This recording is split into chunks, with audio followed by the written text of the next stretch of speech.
So there's two purposes to this trip. One of the purposes is we're going to North Carolina. We're going to visit Dr. Connie Brooks and help her with getting her staff up to speed, training them, doing a small event for them. But also my side quest is to step out of my comfort zone, is to make sure that I put my money where my mouth is, I start creating content, and I start getting my message out to people that need to hear my message. It's the same thing that I preach to all my consulting clients, is that if you're afraid to get on camera, you're only hurting yourself. Now, the people that you're protecting yourself from, the truth is they're probably not going to watch anyway because they don't care. Or if people are going to be haters, guess what? There's going to be keyboard warriors. You're going to see it happen all the time. There's really no stopping that. But what you can do is talk to the people that do care about what you have to say. And here's the reality. Most of those people, probably all of them, aren't going to care at all about how you look or sound. They're just going to care about the content that you have. I think it's Maya Angelou that says, it's not what you do, but it's how you make people feel that they remember. I'm probably misquoting that. I'm paraphrasing it. Hopefully it's even Maya Angelou. The point being is that if you're going to create content, create it because you love it and because you want to get your message out. Don't do it with a reaction in mind. Just do what you know you have to do for the people that you want to speak to.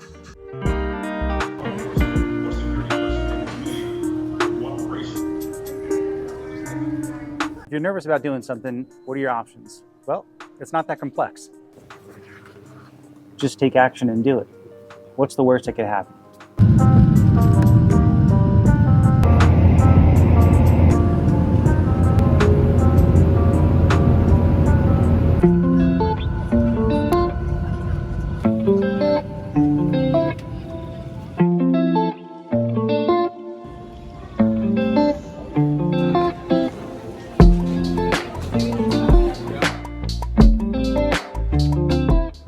So for me, what is literally the scariest place I could record right now? Literally right here. So there's something called exposure therapy. And basically the whole premise of it is that you do exactly what you're afraid of so that way you can get over it. And this is that for me.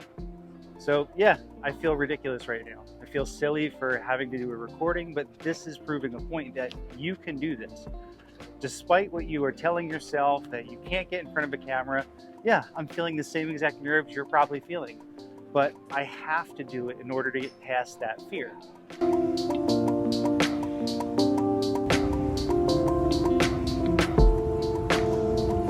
So what I've been sharing with you has not been planned. It's not something that I'm just saying is theoretical.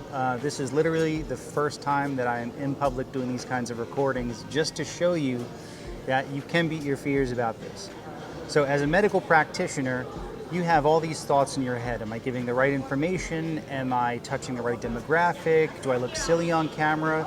I'm just gonna remind you that your audience is looking to hear from you because you're an authority in the space.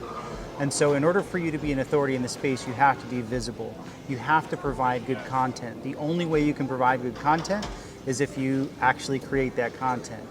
Sure, it's hard. I've been uncomfortable this entire day. I've been uncomfortable in every situation that I've been in. With the beer, I gotta change the tap, so it's gonna be a little second. That's cool. I'll take a different one then. Which one you want? Any other IPA, it doesn't matter. Yeah.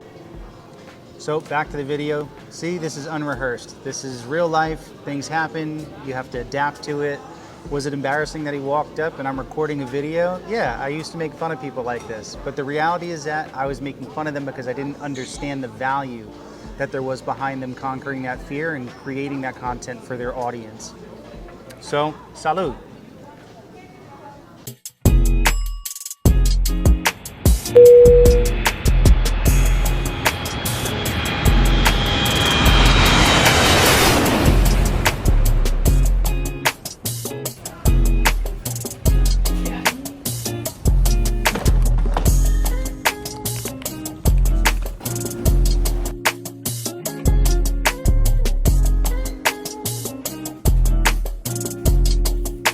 What we call the practice progression call. And have a good day. So I am here at Allure and it is day 2. Side note, side quest has been completed. I did all the video content that I wanted to do. I faced my fears yesterday, and I'm just doing it again. Today feels a lot easier than yesterday. And there's even somebody behind me right now, and I don't care. So let's talk about what we're here for. First part of why we are at Allure is to help with the event that's happening on Friday. There are some challenges with it that we're going to work through. I'm going to be helping the team with. And the biggest thing right now that we've uncovered as I've been having conversations with Connie is that it's summer, and last summer she worked her tail off. Super loud right now. Again, we got to adapt. Oh my gosh, it's super loud right here. There's a truck right over here. And I'm going to move to another spot right now, and we're going to continue this conversation. This is much better. Okay, so what I was trying to say earlier is that Connie has worked her tail off. Last summer, she had zero time for herself, and so what she's trying to do this year is hire a rock star team so that way she could be the CEO of her med spa, and she's not stuck doing all the things for everybody. You're going to look right at the camera right here. So I think that what is important to me about becoming the CEO of my med spa is having affordability to have the time to be with my family. We are very close, or I have a large family, and we're extremely close. And a lot of my siblings have already retired, and they're doing things that I would like to spend time with them doing as well.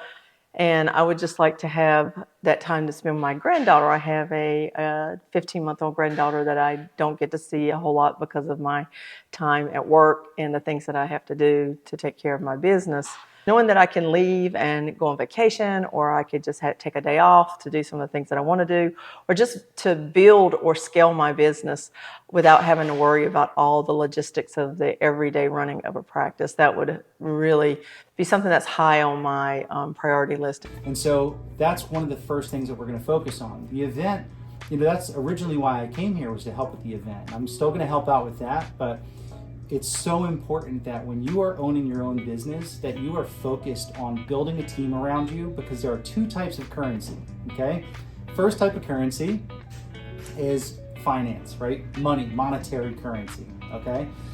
You need that. Connie's in a great place financially right now. Her business is thriving, her profit margins are incredible, but the second currency is where she is really broke right now, and that's time. If you've heard of non-fungible tokens or NFTs in the news with cryptocurrency and all that stuff, basically a non-fungible token is something that can't be replicated, and so there's inherent value in something that can't get replicated. Now, time is the greatest NFT, non-fungible token. It is the only thing that is really completely non-fungible in the sense that you can't recreate time. She can't get these moments back with her daughter. She can't get these moments back with her family. This will be the last summer of 23 that she ever has in her life. So now that she has the financial part of her business set, we want to start focusing on the operations, SOPs, and training of her people, okay? The three pillars of a successful business, especially med spas, is patients, people, and processes. Party day.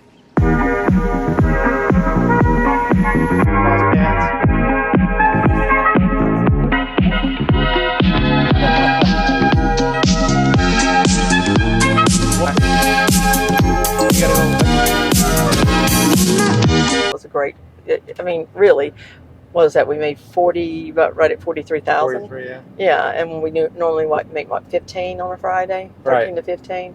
So, and it was a holiday weekend. Yeah, so I thought we did really well. It is Saturday morning, and our first mission of the day is what? We're going to Heavenly Suites.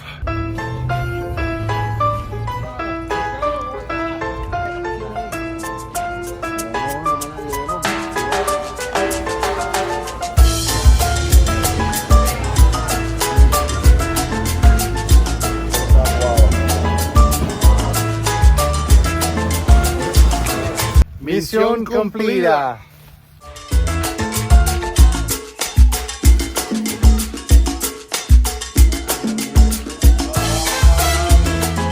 What's this one? Quesito con guayaba.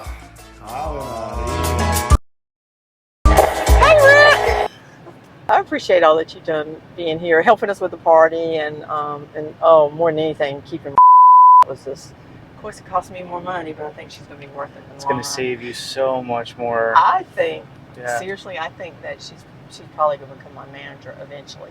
I did find that having certain employees that weren't given the freedom to do what they were hired to do ended up deciding to leave the practice, but after speaking with her, actually, Rick actually came out and he was talking to most of my employees that I have. She had already resigned and was going to go to another job, and Rick identified that she was a key player for my practice. And I liked what she was doing, and I felt like once she resigned, she just blossomed in her position. And I wasn't sure why she was leaving. I didn't have time to talk with her because the manager was doing all that. And Rick came to me and he was basically like, you know, Dr. Brooks, you can't let her go. You know, you need this employee. So he and I put our heads together, mostly him, and and he came up with a plan for her, and we presented that to her, and she accepted. Okay, all right. I'm so glad you decided to take it. I really appreciate it. All right. Oh, we're glad. So we twisted your arm. And I'll see you tomorrow. We're going to have a great day. Okay. All right. Thanks. Bye. Yay! She took the job. And I do think that having Rick here during this time was very helpful for me to retain this employee. And I think she's going to do amazing things for the practice. This particular same employee who we have made manager of the front desk, she, on the day of the party, she came up with an amazing idea for memberships. She says, Dr. Brooks, what do you think about this? What do you think about taking our diamond memberships, which is $2.99, and we usually have a $25 maintenance fee per month. She says, what do you think if they pay cash for this during this day only? If they pay cash, we just waive the maintenance fee for the whole year, or we just tack it on to their award points, and we just offer them that for the party. And I was like, that sounds like a great idea. Well, not only did we do it, but she actually sold too. That was right, that's $7,000 that she collected just off of that idea that she had. So yeah, it's actually a really